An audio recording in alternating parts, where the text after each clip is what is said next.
Good morning and welcome to today's webinar announcing a new Science of Innovation with Virginia Lee Williams and guest speaker Bobby Cameron.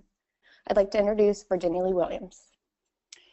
Thank you, Hannah, and good morning and good afternoon, everyone. I'm Virginia and your host for today's discussion. Thank you so much for making us part of your day today. We do appreciate it.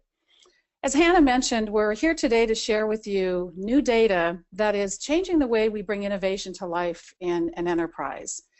And using data, we're helping leaders tasked with innovation to optimize their ideation and innovation programs. And we're here to share that research and data with you today.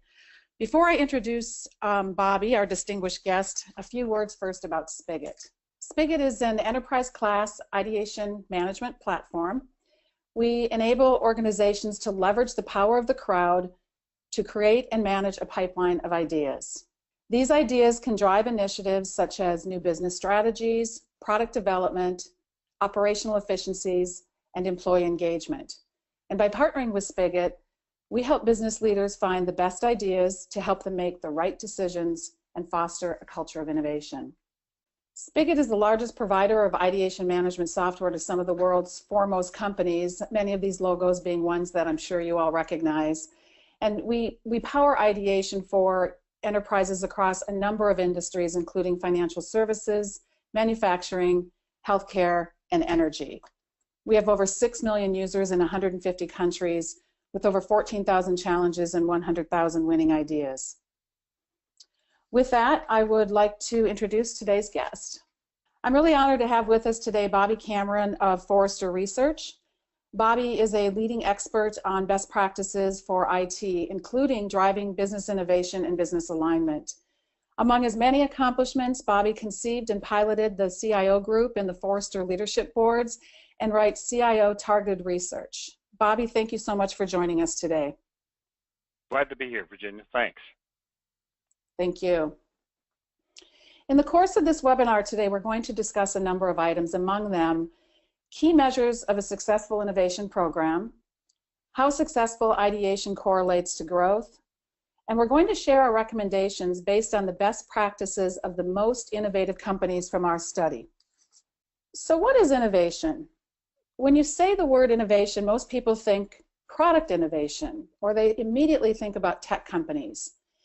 And while experts generally agree that innovation means having an idea, innovation can be very broad and different to everyone. And believe it or not all of the experts agree that innovation even needs to add value to companies or to customers. Innovation is a people-driven process. At the end of the day, it's about culture. And the impressive innovations of tomorrow will be sourced from the largely untapped genius of our people, our colleagues, our customers, our partners. And anecdotally, most business leaders will tell you that a culture of innovation is essential to growth. But beyond a surface understanding of business practices at much admired companies, for example, like Google, enterprises are challenged to define a culture of innovation, measure it, and instrument it. The dramatic reversal of fortunes from two companies bears this out. Google, as I mentioned earlier, is often recognized for their culture of innovation. They encourage every employee to contribute ideas to the business. Nokia was lauded as a technology pioneer, but lost their market position by focusing on not doing anything wrong for years. Notice that Stephen Elop, in his own words, stated, "We're not collaborating internally. We aren't delivering innovation fast enough." This is why when you ask CEOs about their top priorities, innovation is always near the top. Nearly every large consulting firm surveys will confirm this. However, most business leaders are challenged when it comes to finding the right strategy. The majority of CEOs don't have a defined strategy. And despite increased business investment in innovation, only 18% of executives believe their company's innovation efforts deliver a competitive advantage. There is an imperative to innovate, but there's also a disconnect. So if we reflect on those earlier words I shared of Mr. Elop from Nokia, we're not collaborating internally, we aren't delivering innovation fast enough, the new culture of innovation is about exactly that, collaboration, leveraging the culture and the people who know your business the best to deliver a steady stream of ideas that accelerate innovation. Innovation has always been seen as a hedge against disruption, but beyond the anecdotes, there's been no way to measure it or instrument it until now.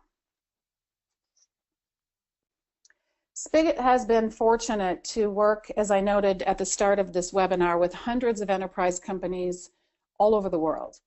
Millions of employees have been involved in idea challenges and communities and have generated hundreds of thousands of ideas.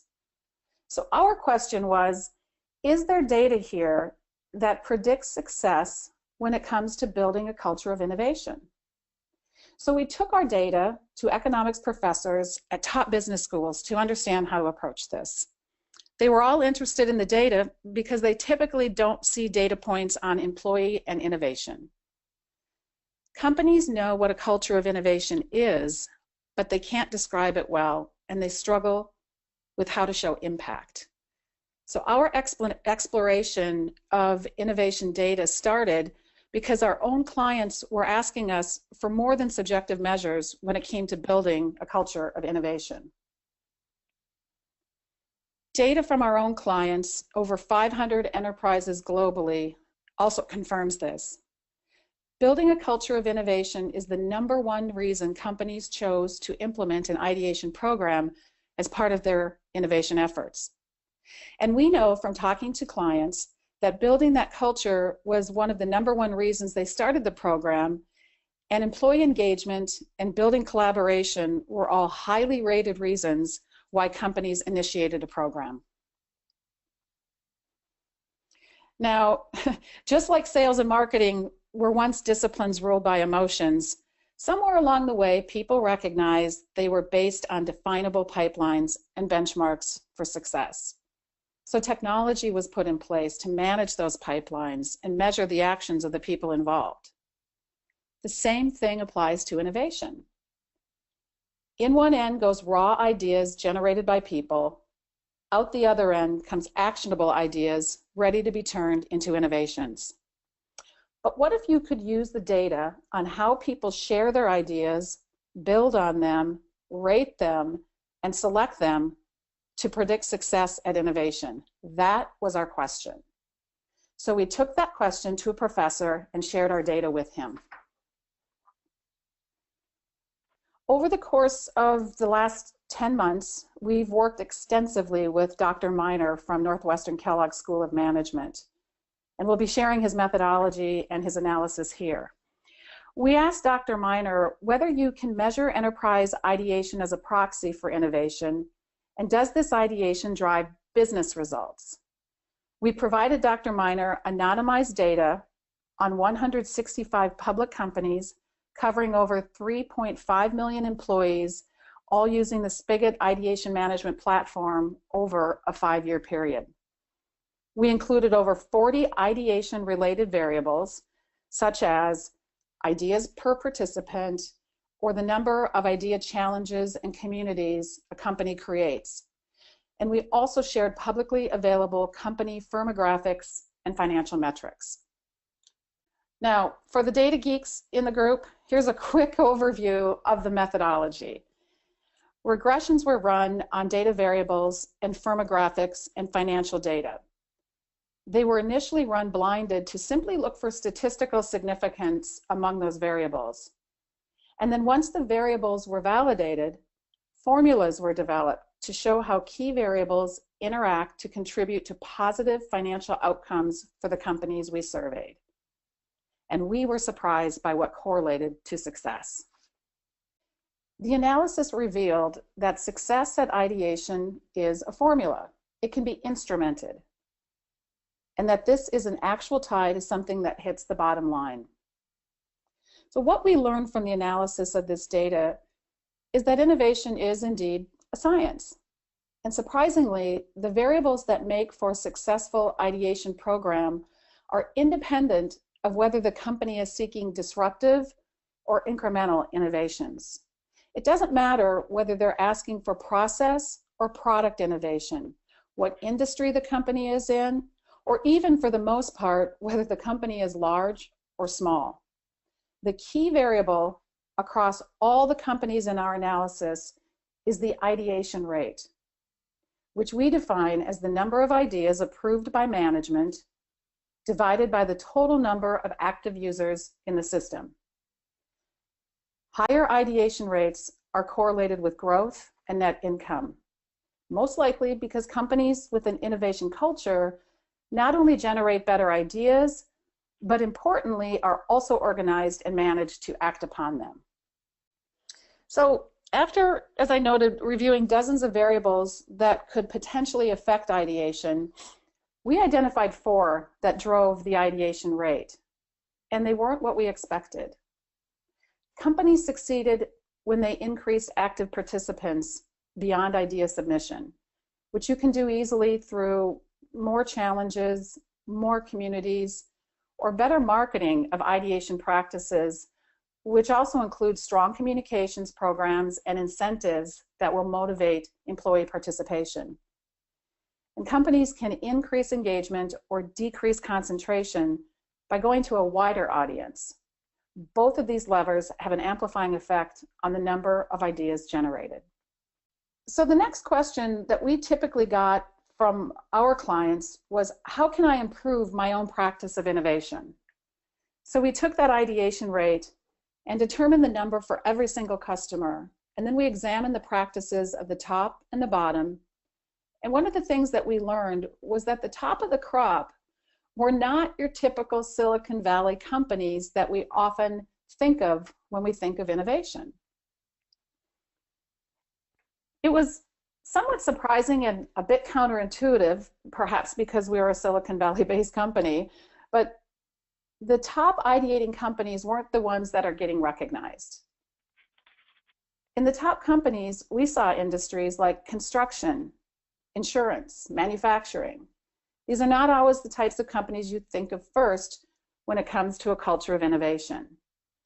And we saw a wide range of employee accounts, from 400,000 employees to 4,000 employees, telling us you don't have to be only a great big company or a small company to do this.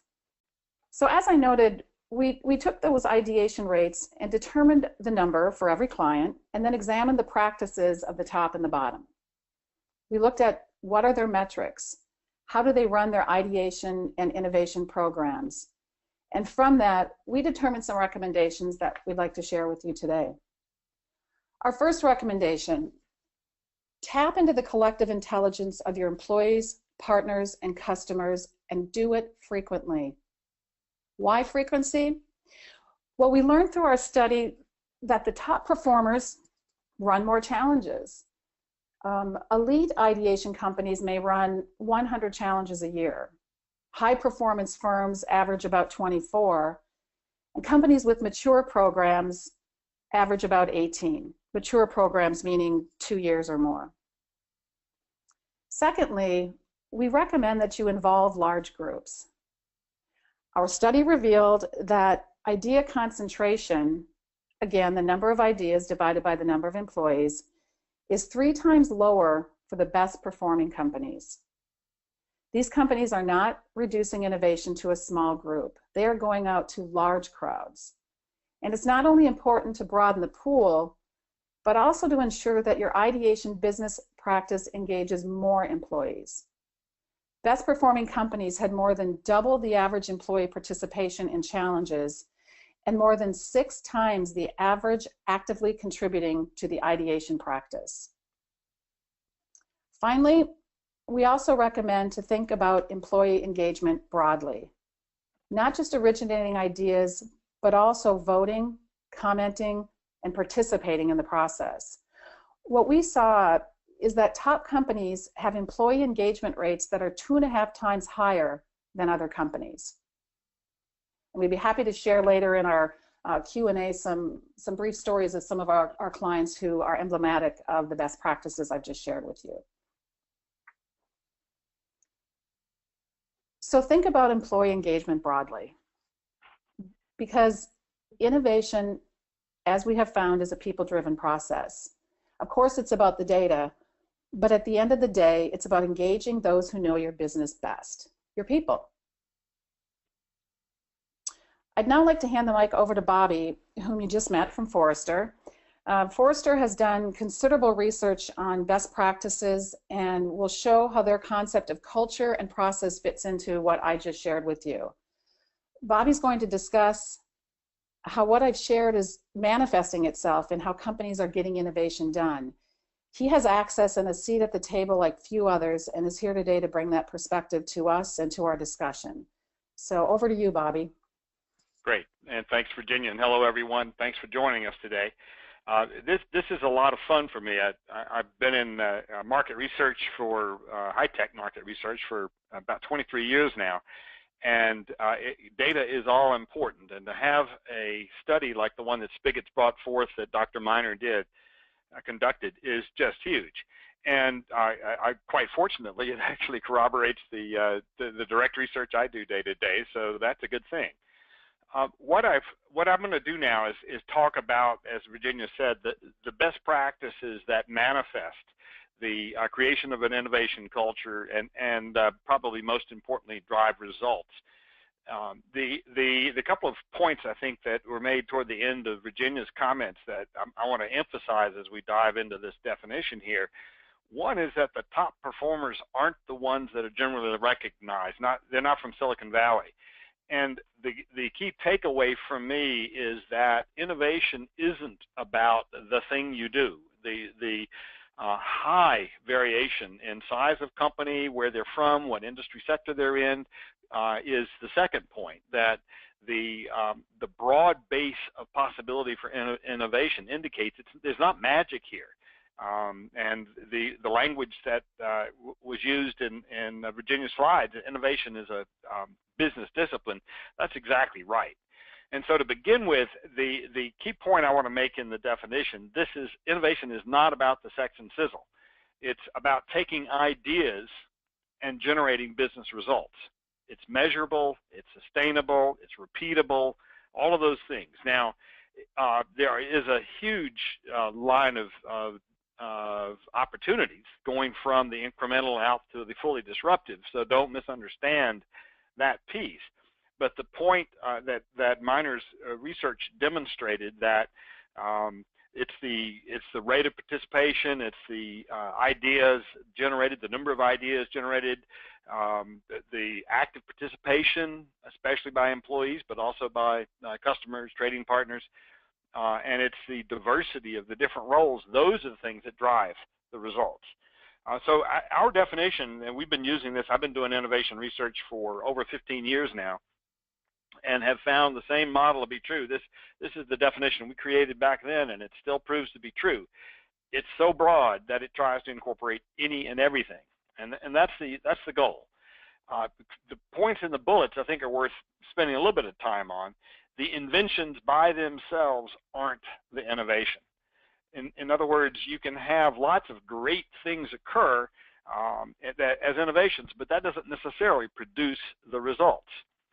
And you can see some interesting proof points of that. One of my favorite is that Procter & Gamble, who's the #2 creator of patents in the U.S., not right behind, IBM's way ahead of them as #1.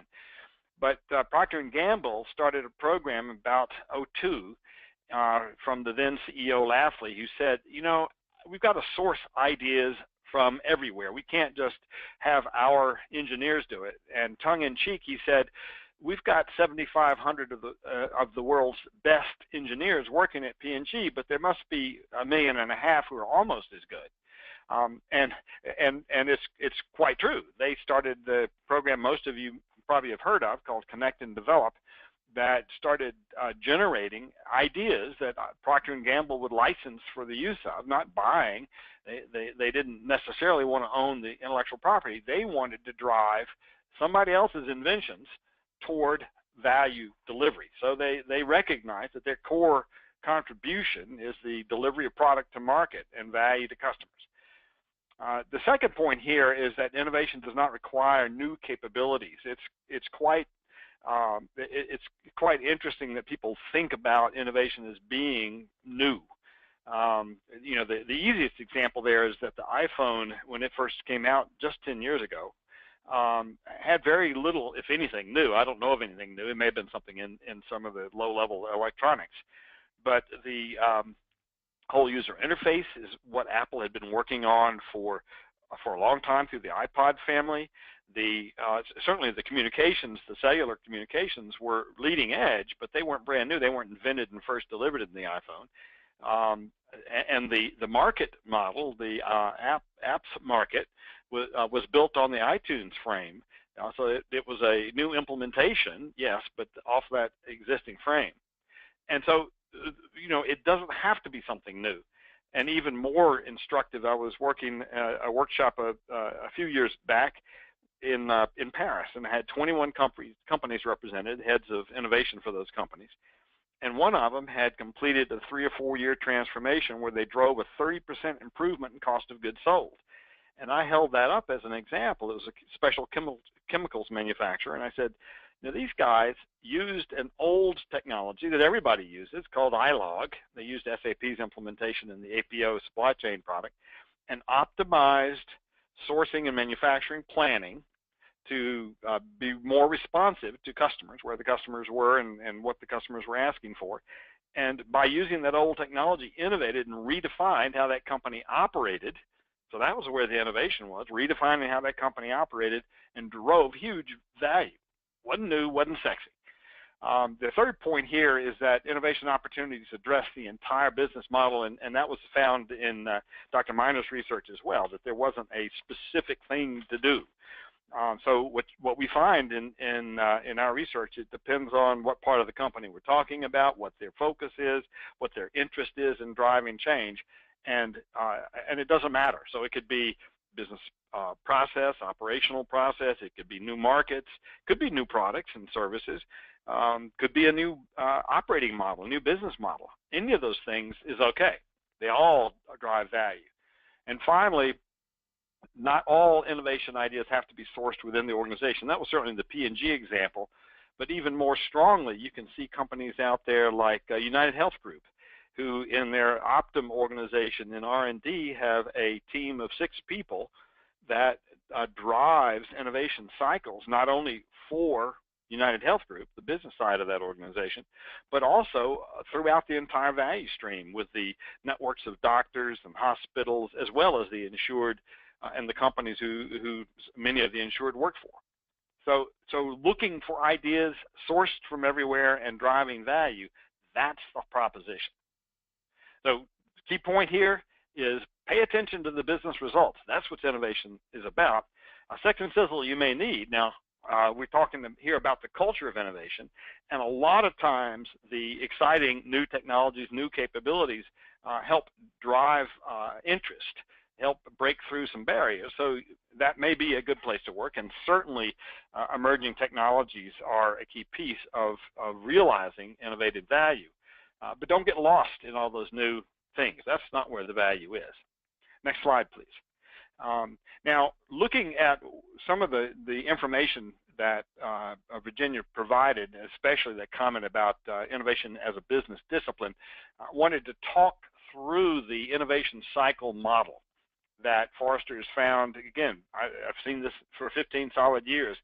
There's obviously lots of variations in how companies respond specifically to this, but the concept is still the same in structure. And if we look at the comment about McKinsey's number, 84% of CEOs surveyed say that innovation is a top priority.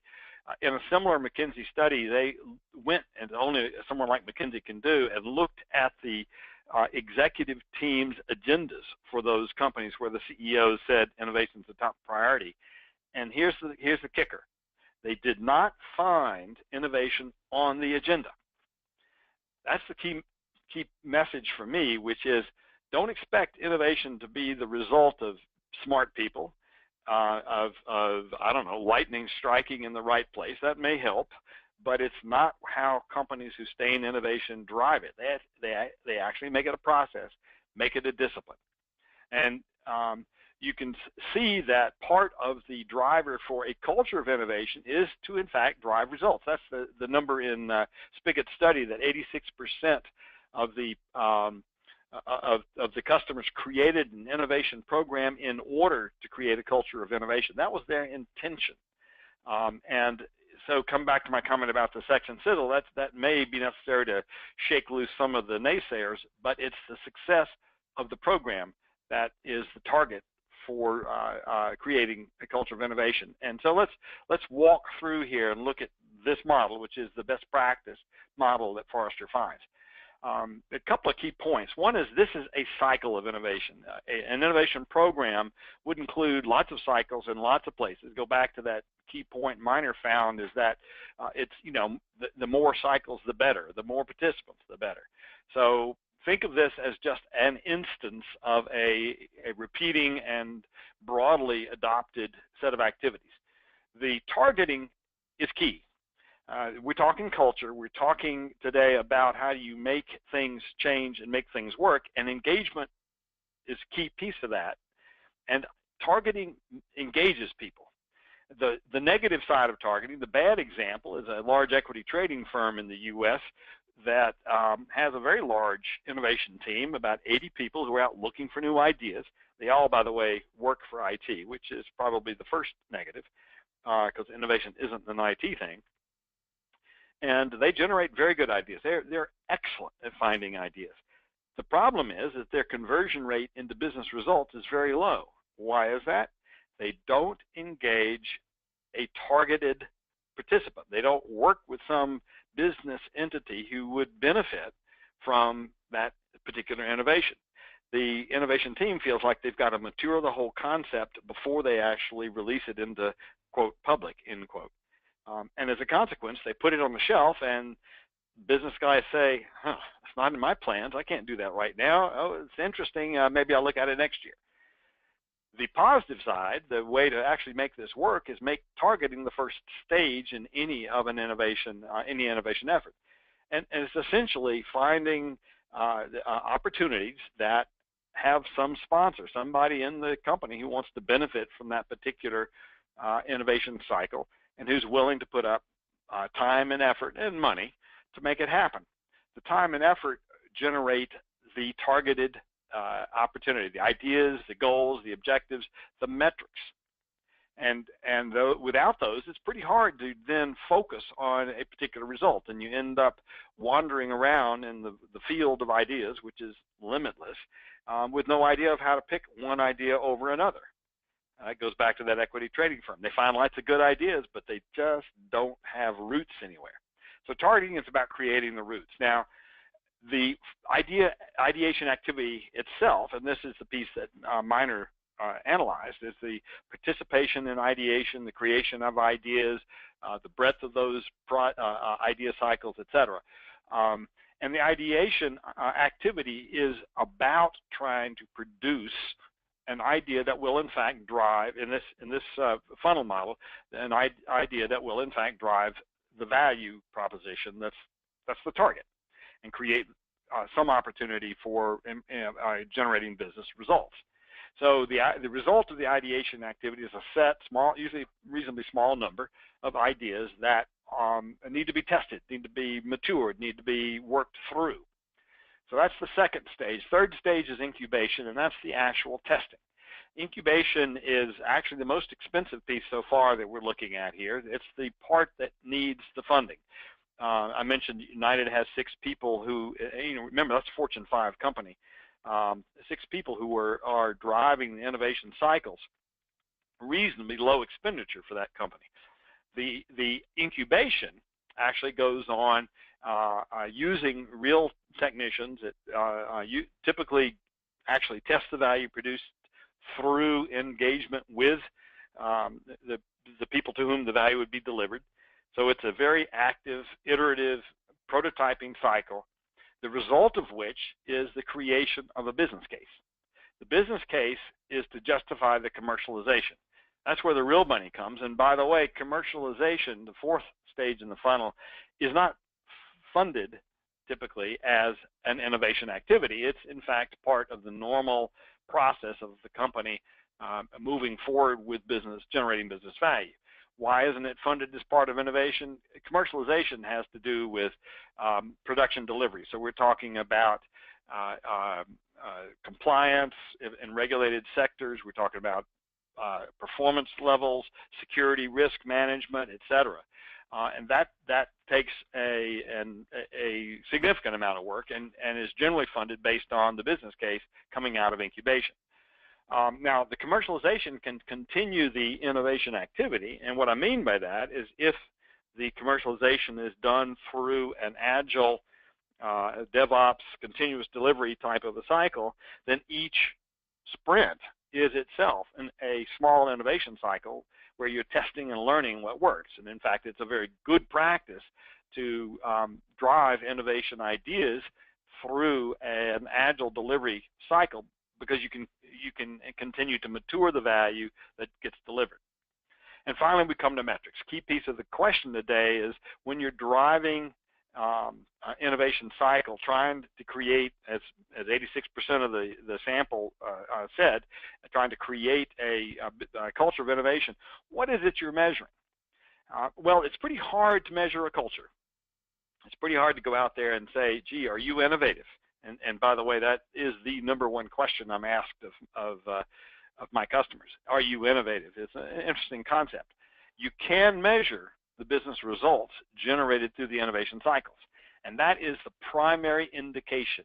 In other words, are ideas sourced and matured through a process that's not the annual funding cycle, through a process that looks something like this innovation cycle in this funnel? Are they creating the business results equal to or better than, in terms of performance, better than the annual spending cycle? And that's really what the proof that the company is innovative is all about. That business, incremental or new, could be disruptive business value.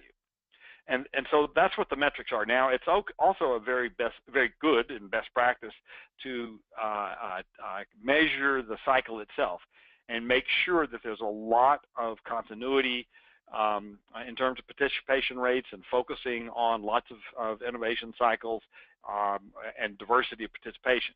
Those are things you can measure and improve your engagement.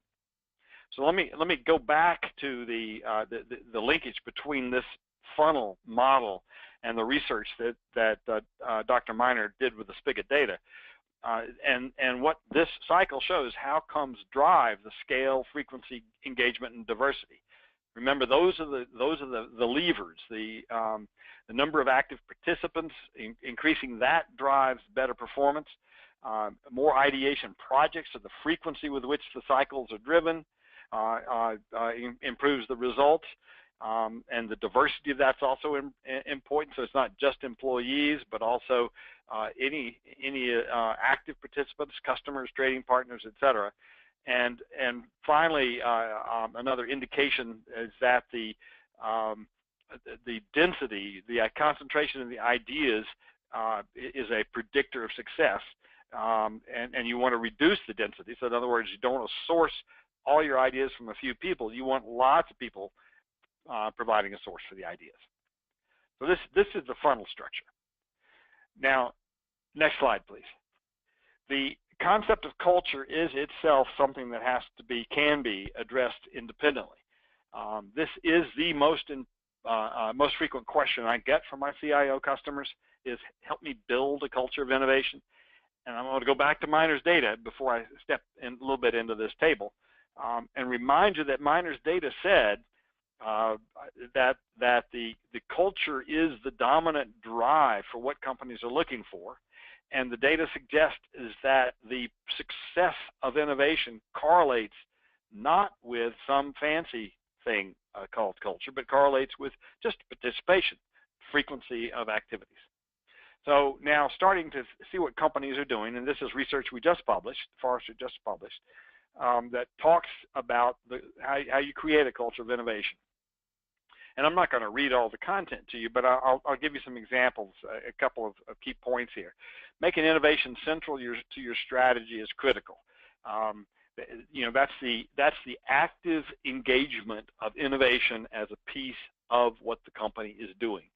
And the data from McKinsey that's a few years old now indicates that it used not to be on the agenda.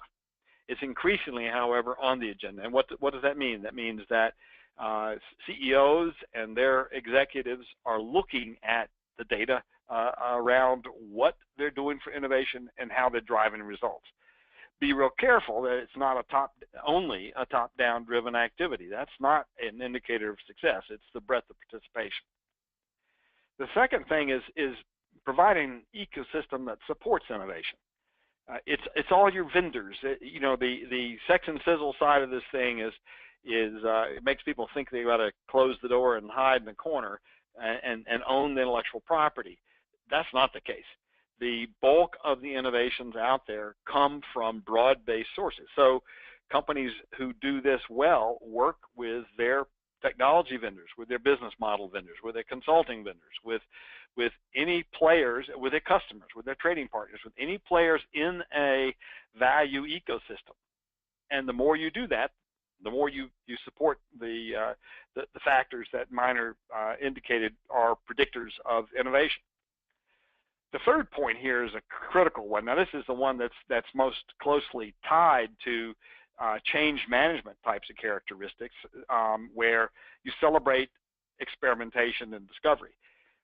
A lot of my customers are conservative, but be real clear, conservative companies can drive innovation. With a very large financial sector organization, I helped them create a method for innovating in a bureaucracy. That was their language. I thought it was great language. This particular company, its whole raison d'etre is about bureaucracy. So helping them drive innovation program really makes it work. And failure is okay. It's got to be okay in the context of innovation. But in a company like this financial services firm, it was very important that they not fail in production. So trying to be real clear of how much they tested, how much they proved ideas before they rolled them into production, and where they drove innovation. That's the key measure. And finally, making change the new normal. In the digital era, it's very common to see things move quickly. We're in a period of time where speed, responsiveness, being able to turn quickly, for firms to be able to shift parts of their business model quickly, are critical success factors. So making change part of the new normal will, in fact, be essential to creating a culture of innovation. Being able to establish and maintain an environment that supports the change. So that's a quick run through about what we find at Forrester to be the structure of the business discipline of innovation. And that culture is a result of executing that structure. Now, change management, again, I didn't spend much time there. Certainly can if there's some questions about it. But the core message here is it's a process. It's a mechanism that you can drive. It's not heavyweight. It's got to be flexible, and it's got to have broad participation. So why don't we now change, Virginia, and shift and answer a few questions. Absolutely. And thank you so much for that, Bobby. Really insightful, and gosh, we could go a number of different directions. But maybe picking up from one of your last points here around speed and the digital era, do you feel that there are best focuses of innovation and or areas you should not focus for innovation in the digital era? Sure. To begin with, let's make it real clear. It depends on what industry a company's in, how big they are, where they are in the value chain, whether they're directly connected with the ultimate recipient of the value, or they a component or part supplier in the flow, B2B, B2C. All those things will help define the exact investment. But the core focus in this time is customer value. And the best measure of that customer value can be things like revenue growth and market share, the traditional business measures. Those are good, but we found predictive of success customer experience. And what I mean by that is, and we've been studying that for about 17, 18 years now. We've got a model. We look at US, Europe, and Asia Pac and we refine that model periodically to make sure we're keeping up with whatever the current is. But the point is upsell, cross-sell, and retention in customers correlates very strongly with whether or not the customer can get their needs met, if it's easy to get their needs met, and whether or not they have a good time, whether or not they enjoy that business experience. And so what that starts to do is drive where digital investments need to occur and where innovation needs to occur. And in the digital era, of course, that is technology. And so you get mobile apps and websites directly interfacing with customers, but also interfacing with trading partners.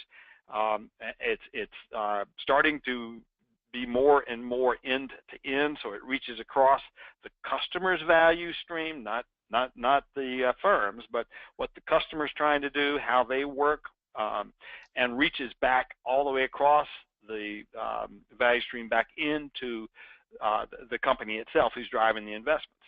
So it's an end-to-end proposition driven by the customer value, and that's the right place to invest. Now, the wrong place goes back to my comment about the sex and sizzle. You know, doing a mobile app for the sake of a mobile app won't get you anywhere necessarily.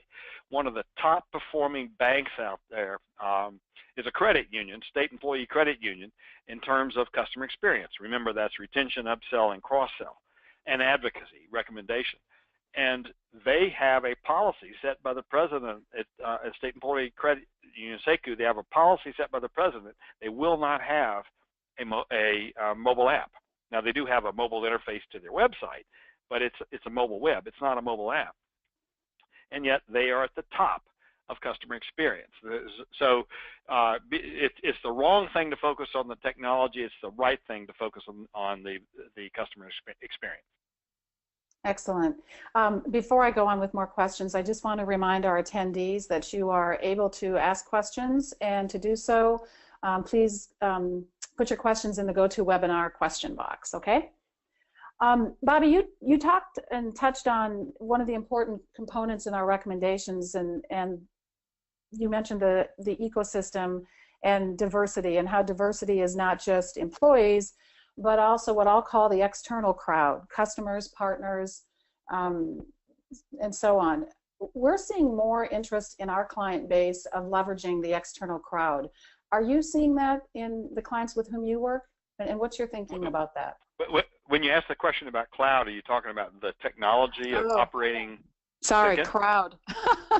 Crowd. Oh, yeah. I misheard. Good. I'm glad I asked. I must have had a cloud in my mouth. You would have thought my answer was crazy. Yes, no, the external crowd is critical. Now, it depends on where a company operates. One of my favorite examples is a office furniture manufacturer who had been a very successful company and had still resells through third parties. So it does not even have a direct contact with its customers. It sells through distributors. And its whole timing for interfacing with the value stream had historically been at the time the customer was buying. They wanted to be sure the distributors had the furniture, the latest and greatest, when the customer was ready to buy. And then the head of marketing at this company said, I wonder what the customer's journey really is. So they went out and did a journey map of the ultimate customer and the distributors to figure out what the actual cycles were for consideration or developing the need, consideration, buying, and experiencing the product, and maybe then driving another purchase. And what they found out, no surprise, is that anyone buying office furniture started sometimes years earlier in their planning. Are they going to build a building? Are they going to rent a building?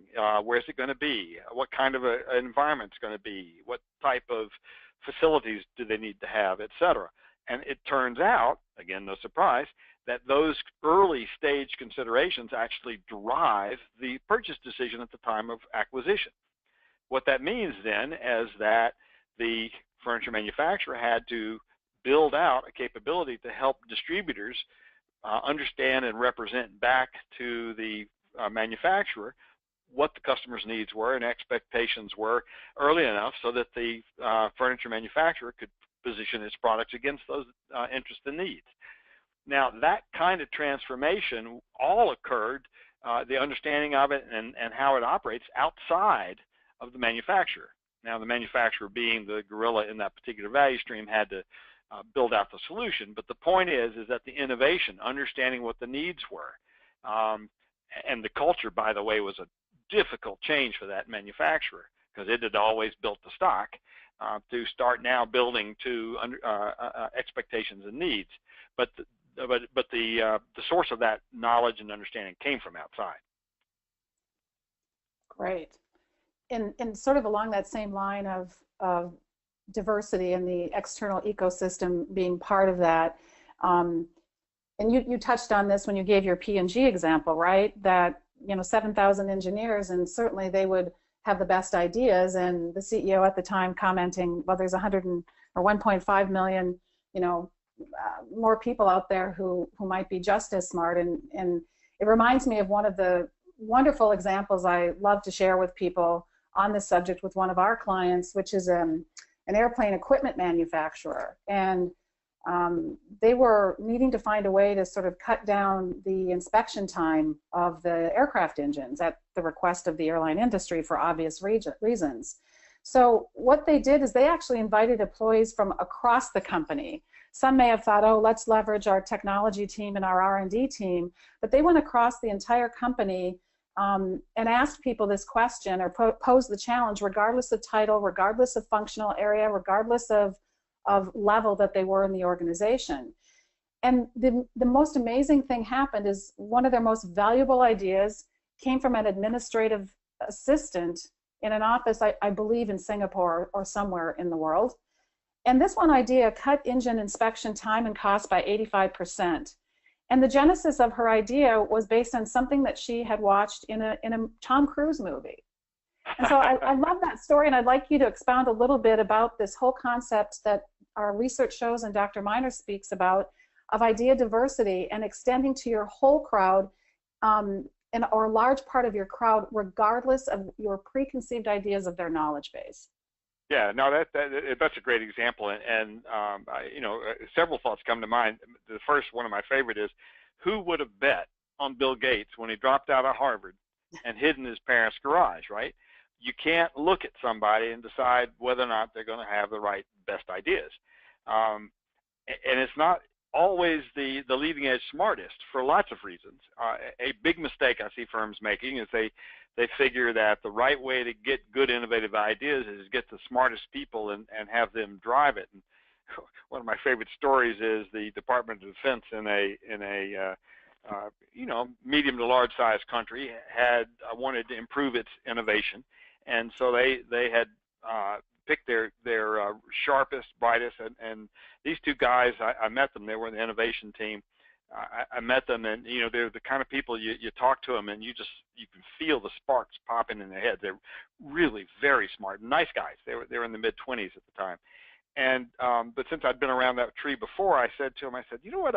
By the way, they work for IT. I said, I bet what happens is when things break, you're the first people they turn to because you guys probably can figure most anything out. And they smiled and said, yes, we're always engaged in fixing stuff. And I turned to the CIO and I said, see, there goes your innovation program. You lock, Exactly.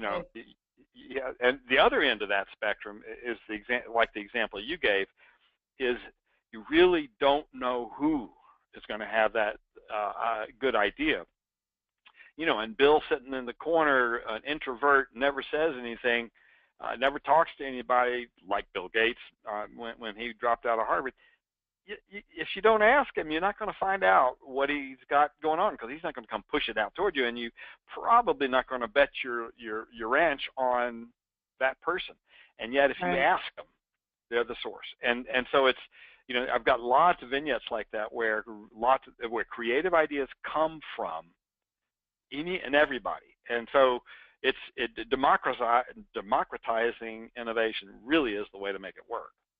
Absolutely. And I was pleased that Miner's analysis showed that. Yep. Bobby, a couple questions for you from the audience. The first one, and I think this is referring to your innovation cycle slide. Could you please elaborate on best practices in ideation stage of the innovation cycle? Sure. So the ideation stage in the models that I'm talking about, remember, has a precursor, which says here is what we're trying to, the area we're trying to look at. It doesn't mean that any and every idea isn't a good idea. It's just not all ideas will fit what the target is. And also remember, the benefit of having a target is twofold. One, it gives you a focus, so you actually have a prayer of coming up with a set of opportunities to pursue. So it makes that process much more efficient. It can occur in a very short time frame, and I'll speak to that in a second. And the second benefit is that it engages a stakeholder who's got the money to pursue an idea if one develops. Why is that important? It's important because the innovation activity, coming up with the idea and even prototyping it, isn't the value generator. The value generator is making sure that idea gets into production and drives value. So both of those are important pieces. Now, ideation itself, with the targets in place, and targets are objectives, best if there's a handful of criteria that can be applied, and then you're into the ideation cycle. So broad-based engagement is critical. The biggest ideation cycle I ever participated in was an IBM Jam session. I had 117,000 people join in to a moderated blog. The topic was globalization. They had people, process, and technology. I mean, there were three streams. At that level, not very interesting, but what they did is they had executives from IBM participate throughout 4 24-hour days, so it could incorporate global participation. The executives were there to incent certainly the employees to participate, and they also had moderators, both technical as well as humans, who would watch the heat and make sure that new entrants into a blog, if I signed off and went to bed and woke up the next morning, I would see what was hottest. And so what it meant was the most interesting ideas would rise to the surface and get debated. So that's the two things that are important in this. Well, actually three. First of all, the results. They had over 100 ideas that they then drove through prototyping and commercialized. So that's huge productivity. The second important part is they drove broad participation. Now, part of a challenge in ideation is keep people excited. So it was a 4-day event. And how did they keep people excited and participate? They had, the luminaries, in this case, the executives participate. So that made people want to join in for whatever reason. And then the third thing that was important out of that activity is that they had criteria. They knew what they were looking for. They were looking for opportunities that drove successful globalization of business models. And therefore, they had a filter that out of, that many people, there was a ton of ideas generated. They had a filter that said, okay, in this context, here's a filter that will help us find the ideas. And that then led to the 100 ideas that they then prototyped. So the point here is that ideation best practice is exactly what Miner said. Virginia, when you and I were talking about this a few weeks ago, it struck me as very, very telling that the data upholds my direct experience. I talked to hundreds of companies about this, but I don't have the data gathering capabilities that came out of the Spigit database.